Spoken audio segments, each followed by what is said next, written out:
Seja bem-vindo, eu estou de volta aí. E nesse vídeo a gente vai fazer a resolução de exercícios sobre um amplificador operacional na configuração Schmitt-Trigger, né? Antes de começar o vídeo, eu vou pedir a você que se inscreva no canal, deixe aí o seu joinha e o seu comentário que ajuda a divulgar, certo? Como sempre, eu vou deixar o nome do livro aí embaixo, vai aparecer em algum lugar aí embaixo o nome do livro. E também eu vou deixar uma cópia em PDF, um link na descrição, onde você vai conseguir baixar o PDF com essa resolução que eu estou fazendo aqui. Certo? Bom, então nós vamos começar por esse aqui. Vamos fazer uma rápida recapitulação, né, de como que era esse circuito aqui. Então, dependendo do valor de entrada, eu poderia ter uma saturação positiva ou negativa. Vamos admitir uma positiva aqui para fazer a explicação. Então, o amplificador operacional está saturado positivamente. Eu tenho uma tensão positiva na saída do amplificador com mais VCC. Isso vai me dar uma tensão positiva aqui e aqui. Então, na saída, o diodo Zener, né, esse par de diodos Zener, eles vão travar a tensão no valor de um dos diodos e mais a queda de tensão do outro que está diretamente polarizado, né? Então, supondo que ele estava positivamente aqui, né, saturado positivamente, eu tenho essa condição na saída. Isso significa que esse diodo está reversamente polarizado e esse está diretamente polarizado. Então, quem é a tensão na saída? É o 3,7 do diodo Zener reversamente polarizado, mais o 0,7 de queda do diodo que está diretamente polarizado. Quando eu tiver a tensão negativa, isso aqui vai se inverter e a gente vai ter isso aqui. Então, na saída, eu vou ter esse diodo reversamente polarizado e esse diretamente. 5,3 mais 0,7. Né? É isso aí. O diodo Zener ele trava o valor da tensão na saída. Eu deixei no outro vídeo, eu também vou deixar na descrição aí novamente os dois vídeos que a gente tem sobre o diodo Zener. Então quem tiver alguma dúvida aí pode voltar lá e esclarecer a dúvida, certo? Então está dado aqui o circuito. Na letra A ele pede a tensão de conversão superior, a tensão de conversão inferior e o valor da tensão de esterese. Na letra B, a forma de onda de saída. E na letra C, o gráfico da função de transferência. Né? Então vamos primeiramente calcular o valor de pico de conversão superior e inferior. A gente viu lá no vídeo da teoria que a gente tem essa tensão na saída que eu acabei de explicar e que nesse ponto aqui a gente tem um divisor de tensão e daqui vai sair o VPCS ou o VPCI, dependendo se isso aqui está positivo ou negativo. Se estiver positivo é o VPCS, se estiver negativo a gente vai encontrar o VPCI. Então uma fração dessa tensão de saída vai aparecer nesse resistor, nesse ponto aqui, e vai estar conectada à entrada não inversora do amplificador operacional. E aí a gente analisa essa entrada na equação geral para descobrir como que é a nossa saída aí. Está explicado isso aí lá no vídeo de teoria, né? Então vamos calcular os valores. Divisor de tensão, 16 sobre 16 mais 27, vezes a tensão total que está aplicada aqui. Como eu estou calculando o VPCS, a condição que eu tenho é o mais e o menos. Eu tenho a tensão positiva de saturação aqui. Então, quem é a tensão? É o 3,7, reversamente polarizado, mais o 0,7. Divisor de tensão disso aí, a gente vai encontrar 1,63 volts. Agora, para calcular o VPCI, a gente vai inverter essa tensão, vai ficar menos e mais. E daí agora a gente tem reversamente polarizado 5,3, então a tensão de saída é 5,3 mais 0,7 do diodo diretamente polarizado. E o divisor de tensão desses dois resistores, 16 sobre 16 mais 27. A gente vai encontrar menos 2,23 volts. E quem é a tensão de esterese? é o VPCS mais o módulo do VPCI, né? Aqui no gráfico é esse valor aqui entre essas duas tensões. É a soma dos dois aqui, esse aqui em módulo. Então, fazendo isso, a gente vai encontrar 3,86 volts. Aqui foi dado do problema o gráfico da entrada. Então, caso alguém não tenha percebido, né, tudo que está em preto aqui é o enunciado do exercício. E o que está em roxo ou lilás aqui é a resolução, né? Então, isso aqui foi dado do problema, essa curva de entrada aqui, esse sinal de entrada, né? Então, o sinal senoidal ele tem um valor de pico 18 e menos 18, e a gente plota nele os valores que a gente acabou de encontrar, o VPCS e o VPCI. Então, a gente fez a análise lá no outro vídeo da saída, né? A gente vai plotar o gráfico de saída, a gente sabe o valor da tensão de saída no pico positivo e no pico negativo, né? O pico positivo é 3,7 mais 0,7, é o 4, e o negativo é 5,3 mais 0,7. Então é menos 6 aqui, né? Vai ter um menos ali, né? E tem um menos. Então, fazendo a análise lá da equação geral, né, a gente percebe que quando a gente está nesse pedacinho antes do VPCS, a gente tem o valor de 4 volts na saída. Quando a gente ultrapassa o VPCS, o sinal de entrada fica maior do que o que eu tenho na não inversora aqui, tá certo? Ficando maior do que aquilo que eu tenho na inversora, vai acontecer a inversão da amplitude para menos 6, porque isso aqui vai virar o VPCI e a gente vai ter menos e mais. Então passa a ter esse valor aqui na saída. Vai começar a descer, vai entrar na zona de esterese, nada acontece. Quando a tensão de entrada ficar mais negativa do que o VPCI, a gente viu lá no outro vídeo que o valor entre o parênteses na equação geral fica positivo, o amplificador é saturado positivamente e ocorre novamente a inversão. E vai ficar nesse vai e vem aí eternamente, né? Então está feito aqui o gráfico da tensão de saída, né? Aqui é importante, né, o X da questão aqui é entender a equação geral, né? Como funciona esse sistema à luz da equação geral. Função de transferência era uma relação entre a tensão de saída e a tensão de entrada. Então a gente vai plotar dois eixos aqui com os valores da tensão de entrada e com a tensão de saída. A tensão de saída a gente tem 4 e menos 6. E a tensão de entrada ela varia de menos 18 até 18. Né? O valor de pico aqui é 18. E aqui a amplitude negativa menos 18. Então, menos 18 e 18. A gente também plotou aqui, no sinal de entrada, os valores de VPCS e VPCI. Então, vamos fazer o mesmo aqui, ó. VPCS e VPCI. Então, veja, o valor ficava na saída em 4 volts, até que o valor de entrada fique maior do que o VPCS, que é 1,63. Quando acontece isso, ele vai para 6. Quando o valor da tensão de entrada fica mais negativo do que o VPCI, ele volta para 4 e fica fazendo esse ciclo. É isso que esse gráfico aqui está mostrando, né? Certo? Isso vai ser repetitivo, a gente vai fazer isso da mesma maneira em todos os exercícios, né? Bom, agora vamos ver esse outro aqui. Então ele deu o circuito e dessa vez ele não deu o valor do RP nem o valor dos diodos Zener. Ele está pedindo justamente o valor de VZ1 e VZ2, o valor do RP desse resistor aqui. Ele está dizendo que a tensão de esterese é 3 volts. Na letra C ele pede o VPCS e o VPCI e o gráfico da função de transferência. Ele deu para a gente o gráfico da tensão de entrada e o gráfico da tensão de saída. Então, vamos ver o que mais que está escondido aqui, né? Esse valor aqui e esse aqui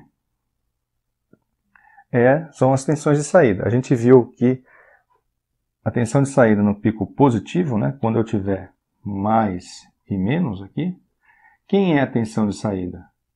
É o reversamente polarizado para essa condição, mais 0,7. Então é VZ1 mais 0,7 é igual a 2,9.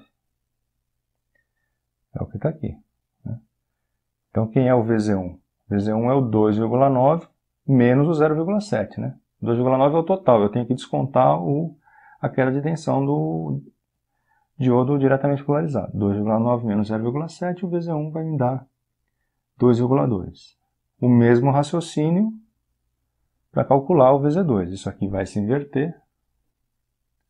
Vamos ter menos e mais. Esse está reversamente polarizado. E 6,9 é igual a VZ2 mais 0,7. Então, basta subtrair 0,7 do 6,9 e a gente encontra o VZ2. Certo? Então, nesse gráfico aqui estava escondido os parâmetros que a gente precisava para calcular isso aqui. Letra B, ele fala quanto é a tensão de esterese, 3 volts. A gente sabe que a tensão de esterese é o VPCS mais o módulo do VPCI. Então, o VPCS e o VPCI são os valores nesse ponto aqui. Dependendo se a saturação aqui está positiva ou negativa. Positiva VPCS, negativa VPCI. Então, vamos escrever a fórmula, né? 3 divisor de tensão, RP sobre 27 mais RP, vezes a soma dos Zenners e da queda de tensão. Isso aqui está explicado, está deduzido lá na teoria, tá certo? Mas é somar esses dois aqui, o divisor de tensão ele é comum às duas parcelas, ele fica em evidência e você soma o resto, né? Está deduzido lá. Se não está claro aqui, pode voltar no vídeo lá que está explicado direitinho no vídeo de teoria. Então, rearranjando essa equação, você vai chegar em 11,9 K para esse resistor aqui.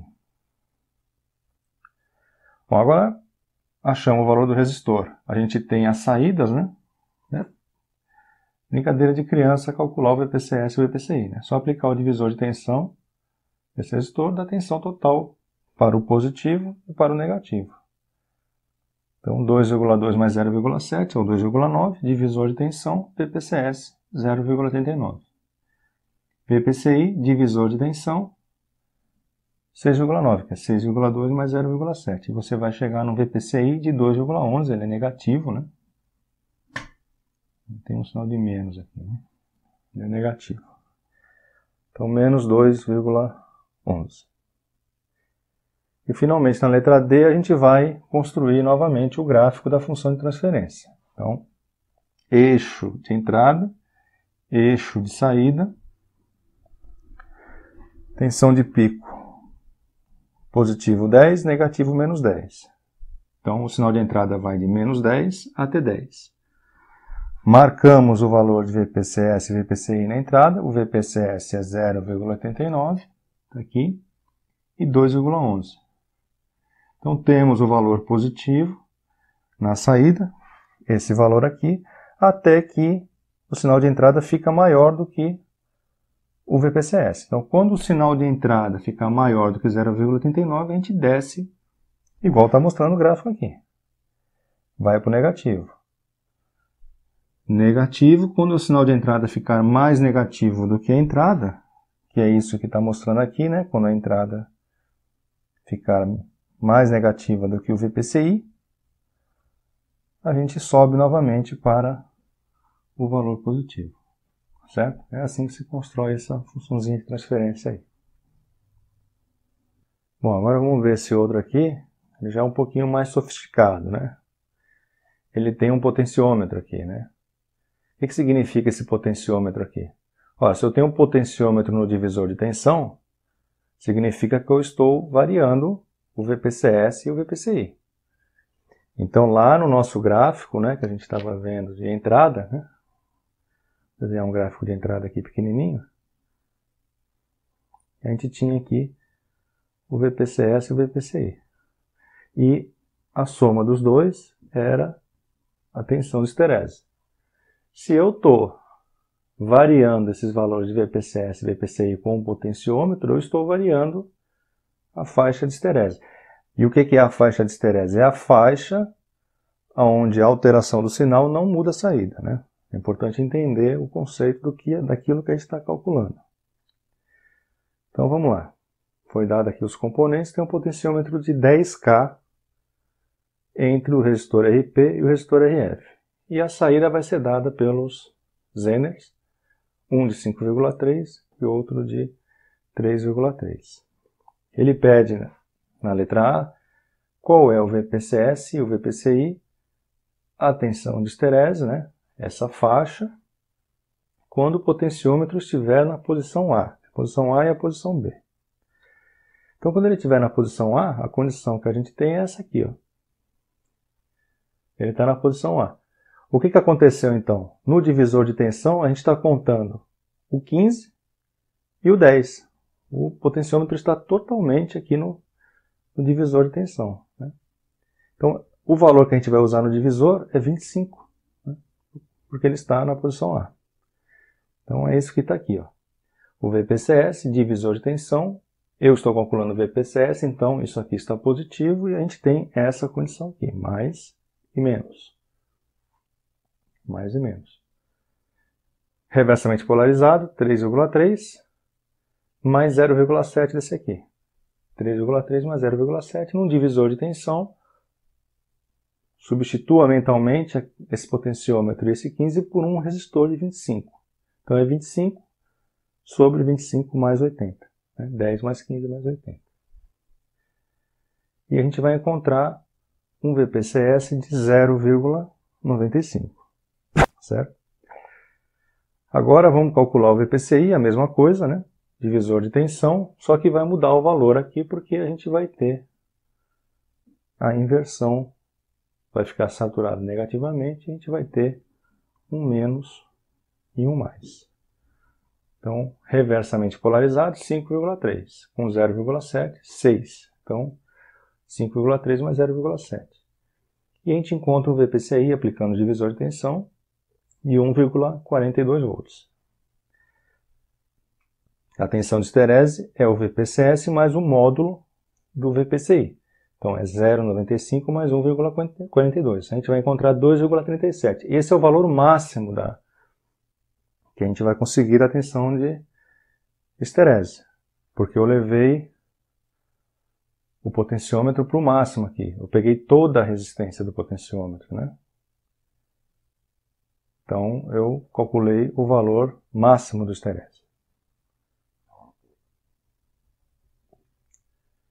Na letra B, ele está pedindo a mesma coisa, VPCS e VPCI, só que dessa vez com potenciômetro em B. Então, o que ele fez aqui, ó? Nós vamos fazer isso aqui, ó. Então, o que aconteceu aqui, ó? É como se a gente tivesse jampeado, né? Esse potenciômetro não está participando do divisor de tensão. O divisor de tensão é entre o 15 e o 80. A gente pulou ele aqui, né? Levou o potenciômetro para o mínimo. Então é só aplicar as mesmas fórmulas, o mesmo cálculo, considerando um divisor de tensão entre 15 e 80 com os mesmos valores de tensão de saída que a gente fez no item A. Fazendo isso, a gente vai encontrar, né, o divisor de tensão agora é entre 15 e 80, então fica 15 com 15 mais 80, 3,3 mais 0,7, VPCS 0,63. O VPCI, 15 mais 80, divisor de tensão, 5,3 mais 0,7. E vai encontrar o menos 0,94. Como o potenciômetro, né, a gente pulou a resistência do potenciômetro, o que a gente encontrou foi o valor mínimo de 1,57 volts.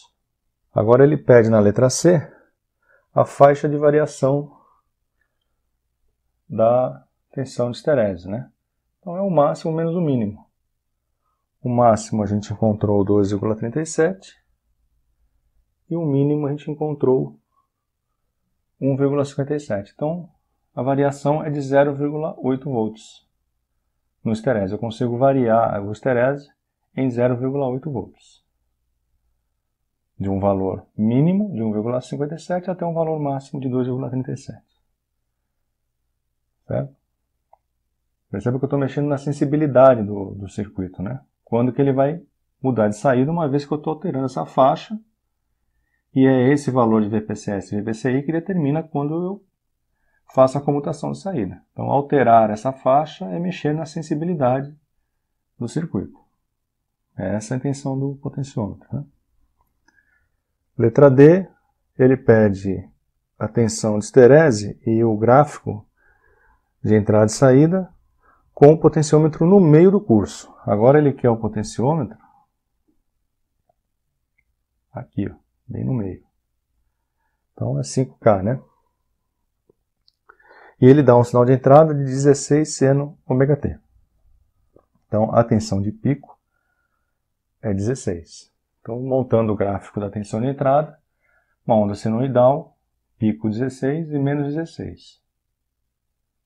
Potenciômetro no meio, a gente vai calcular novamente o VPCS e o VPCI para essa condição, já que a gente mudou o valor do divisor de tensão, né? Agora é 15 com 5, então é 15, né?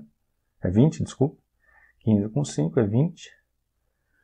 Então fica 15 mais 5 sobre 15 mais 5 mais o 80 aqui. A mesma ladainha, né? A saída aqui, 3,3 mais 0,7 por VPCS e 5,3 mais 0,7 por VPCI, com essa nova configuração de divisor de tensão. Então a gente vai encontrar um VPCS de 0,8 e um VPCI de menos 1,2. Plota esses dois valores no gráfico. O valor da tensão de saída a gente já tem, né? 3,3 mais 0,7, 4. 5,3 mais 0,7, menos 6. Então, quando a tensão de entrada ultrapassar o VPCS, a gente muda o valor negativo. Quando a tensão de entrada ficar mais negativa que o VPCI, a gente vai para o positivo. E fica nesse ciclo aí eterno. Na letra E, ele pede o gráfico da função de transferência. Então, eixo da tensão de entrada, eixo da tensão de saída 4 e menos 6, tensão de entrada de menos 16 até 16. Né? Menos 16, 16. Então, está marcado aqui. Marca o VPCS e o VPCI, 0,8 e 1, menos 1,2, esses dois valores que a gente encontrou aqui. E, de acordo com a nossa análise, quando ele está com 4 volts aqui, até que a tensão de entrada fique maior do que o VPCS. Nesse momento a gente vai para o valor negativo. Quando a tensão de entrada fica mais negativa, quando ela desce mais do que o VPCI, né? Ela fica mais negativa, né? Quando ela passa o VPCI, isso aqui volta a ficar positivo. Vai para o positivo e esse aqui vai para o positivo. E fica fazendo aí esse ciclo aí, certo? Bom, eu vou voltar no outro vídeo, está faltando fazer um exercício ainda disso aí. Então eu volto no próximo vídeo com mais um exercício. E aí a gente completa essa teoria e exercício. Eu espero que tenha ficado claro. Eu vejo você no próximo vídeo.